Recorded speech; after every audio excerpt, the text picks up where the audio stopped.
В эфире «Актуальное интервью», в студии Сергей Михедов. Здравствуйте. 11 ноября в России отмечается День экономиста. Этот относительно молодой праздник учрежден в 2015 году. Об экономическом развитии республики поговорим с министром экономики Якутии Майей Даниловой. Майя Андреевна, здравствуйте. Здравствуйте. С праздником вас. Спасибо. В прошлом году, когда Министерство экономики отмечало свое 25-летие, экономика испытывала всю тяжесть ковидных ограничений. Какова ситуация сейчас, насколько восстановилось производство и какова оценка на ближайший период? Действительно, в прошлом году было очень тревожно. В это время промышленное производство сократилось почти на 9%. Инвестиции в основной капитал в 2 раза. Да? Оборот розничной торговли на 7% сократился. Уровень общей безработицы увеличился до 7,8%. Это, конечно, были очень тревожные цифры, но с третьего квартала ситуация начала выправляться. И сейчас можно сказать, что экономика восстановилась. По нашей оценке, за январь-сентябрь валовой региональный продукт увеличится на 12% к прошлому году, промышленное производство на 22%, инвестиции в основной капитал практически на треть, оборот розничной торговли на 11%. У нас растет число занятых, например, в малом и среднем бизнесе, если на начало года это было 90 тысяч человек занятых в малом и среднем бизнесе, то сейчас это уже 109 тысяч занятых. И для того, чтобы более дать возможность бизнесу восстановиться, мы внесли пакет решений по снижению налоговой нагрузки по упрощенной системе налогообложения для наиболее пострадавших отраслей. Вот такие меры принимаются правительством. Уровень общей безработицы у нас снизился до доковидных уровней 6,8%. Но если говорить о будущем, да, мы уже сделали прогноз социально-экономического развития на ближайшую трехлетку. И вот Минэкономразвития Российской Федерации, оценив прогнозы на 2022-2024 годы, выделила 3 региона, в которых будут самые высокие темпы роста. Это Ямало-Ненецкий автономный округ, Республика Саха-Якутия и Челябинская область.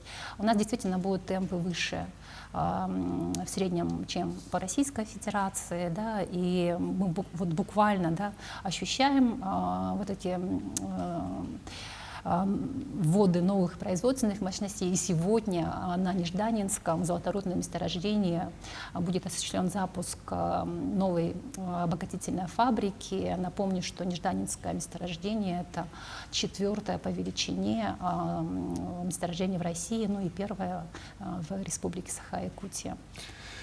Основа для многих успешно реализуемых сегодня инвестиционных проектов была заложена в схеме 2020.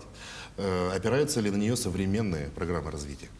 Безусловно, да, благодаря схеме 2020 года были, значит, созданы новые отрасли, мы знаем новые центры газодобычи, нефтедобычи, была создана вот опорная сеть федеральных автодорог, да, это люди ощущают, была реконструирована автодорога Лена федеральная, Вилюй, Колыма, выделено федеральное казенное предприятие аэропорта Севера, да, благодаря чему сейчас реконструируются и аэропорты, взлетно-посадочные полосы 16 аэропортовых комплексов, объединены, изолированные тогда энергорайоны. И вот это вот базис, вот эта инфраструктура транспортно-энергетическая, она позволяет, конечно, сейчас развиваться новым отраслям. И схема 2020, она легла в основу стратегии социально-экономического развития республики до 2032 года. Буквально на этой неделе, 8 ноября, президент России Владимир Путин утвердил основы государственной политики в сфере стратегического планирования. Расскажите, о чем этот документ? Действительно, у нас вот в стране действует 172-й федеральный закон о стратегическом планировании. Он обозначает, да, определяет документы стратпланирования. А вот основы государственной политики, они объединяют все эти документы в единую систему, синхронизируют национальные цели, да, определяют вот эту систему планирования в сквозном виде, да, и объединяют стратегии, значит, федерального уровня, регионального уровня, муниципального уровня в одну систему. Да, и вот эта вот автоматизация позволяет реализовывать то, что было обозначено, да, в национальных целях по всей территории Российской Федерации. Значит ли это, что будут внесены изменения в стратегическое развитие республики до 2032 года? Какие примерно изменения ожидаются? Действительно, буквально в октябре правительство Российской Федерации утвердило 42 стратегические инициативы новые. Да, мы, конечно, это будем учитывать при корректировке стратегии социально-экономического развития, но это в большей степени касается механизма реализации стратегии, но не основных стратегических целей. Наша стратегическая цель остается неизменной. Она связана с тем, чтобы республика стала лидером международного уровня по конкурентоспособности человеческого капитала, да? Ну, а механизм будет меняться. Вот, например, буквально недавно было принято решение о федеральном финансировании создания первого на Дальнем Востоке креативного кластера, да? И это вот тот инструмент, который позволит нам создавать новые отрасли, да, в креативной сфере, в сфере творчества. И либо более такая конкретная вещь, ощущаемая, это решение задачи дефицита ученических мест. В этом году в республике будет введено 13 зданий новых школ. В прошлом году это было 9, а в 2019 году 7. Вот такой вот поступательный рост, но тем не менее он недостаточный, и особенно этот дефицит наблюдается в городе Якутске. Да? И вот в этом году республика вступила в пилотный проект Минпросвещения России, и вместе с госкорпорацией ВЭП-РФ участвует в создании новых школ в Российской Федерации. И с мая месяца уже прошло 3 конкурса. И республика выиграла, значит, федеральное финансирование на 9 новых зданий, на 3100 ученических мест в городе Якутске. И мы еще подготовили заявки еще на 13 зданий школ, на 9000 ученических мест. Майя Андреевна, вы сказали, что правительством России утверждены стратегические инициативы социально-экономического развития страны. Расскажите подробнее, что они из себя представляют и на что конкретно они будут направлены. Стратегические инициативы разделены на 6 блоков. Это социальная сфера, экология, строительство, цифровая трансформация, государство для граждан. Да, вот. И они отвечают на те новые вызовы, которые возникли в стране в последние 2 года. Например, одна из инициатив связана с созданием санитарного щита страны. Она предполагает строительство реабилитационных центров, лабораторий, инфекционных стационаров. Да? И также предполагается, что будут средства выделяться на такие быстрые тесты, которые позволят человеку в течение часа определить, есть ли у него та или иная инфекция. Да? На разработку новых лекарств. Да? Вот, ну, вот такие вот стратегические инициативы, их очень много. Вот республика уже участвует в такой инициативе, как в области строительства, как инфраструктурное меню, и в числе первых регионов защитила свою заявку на создание инфраструктуры для 3 жилищных кварталов в городе Якутске, в Жатае, в Нерюнгри. И это позволит более 10 тысячам семей получить новое жилье. Будут построены около 13 социальных объектов в этих жилищных комплексах. Вот такие примерно мероприятия в стратегических инициативах, и большинство из них связано с цифровизацией, да, с предоставлением услуг в режиме онлайн. Кстати говоря, о цифровизации. Сейчас проходит первая цифровая перепись. Я лично заполнил анкету на сайте госуслуг, и это очень удобно. Надеюсь, следующая перепись будет полностью цифровая, как сейчас проходит перепись населения в республике.